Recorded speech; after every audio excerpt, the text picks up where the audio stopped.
இறை வார்த்தை லூக்கா நற்செய்தி அதிகாரம் 1 இறை திருவசனங்கள் 26 முதல் 38 முடிய.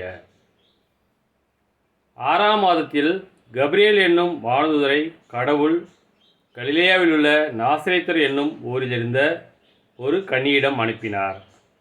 அவர் தாவீது குடும்பத்தினராகிய யோசேப்பு என்னும் பெயருடைய ஒருவருக்கு மன ஒப்பந்தமானவர். அவர் பெயர் மரியா. வானதூதர் மரியாவுக்கு தோன்றி, அருள் நிறைந்தவளே வாழ்க, ஆண்டவர் உம்மோடு இருக்கிறார் என்றார். இவ்வார்த்தைகளை கேட்டு அவர் கலங்கி, இந்த வாழ்த்து எத்தகையதோ என்று எண்ணிக்கொண்டிருந்தார். வானதூதர் அவரை பார்த்து, மரியா, அஞ்ச வேண்டாம், கடவுளின் அருளை கண்டடைந்துள்ளீர். இதோ கருவுற்று ஒரு மகனை பெறுவீர், அவருக்கு இயேசு என்னும் பெயரிடுவீர்.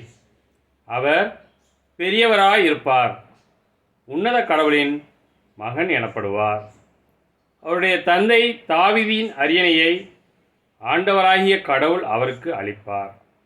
அவர் யாக்கோப்பின் குடும்பத்தின் மீது என்றென்றும் ஆட்சி செலுத்துவார். அவருடைய ஆட்சிக்கு முடிவே இராது என்றார். அதற்கு மரியா வானதூதரிடம், இது எப்படி நிகழும், நான் கன்னியாயிற்றே என்றார். வானதூதர் அவரிடம், தூய ஆவி உம்மீது வரும், உன்னத கடவுளின் வல்லமை உம்மேல் நிழலிடும். ஆதலால் உம்மிடம் பிறக்கப் போகும் குழந்தை தூயது. அக்குழந்தை இறைமகன் எனப்படும்.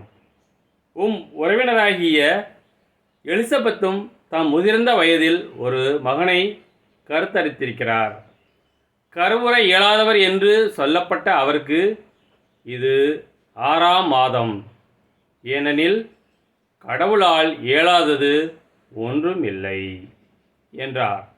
பின்னர் மரியா, நான் ஆண்டவரின் அடிமை, உம் சொற்படியே எனக்கு நிகழட்டும் என்றார். அப்பொழுது வானதூதர் அவரை விட்டு அகன்றார்.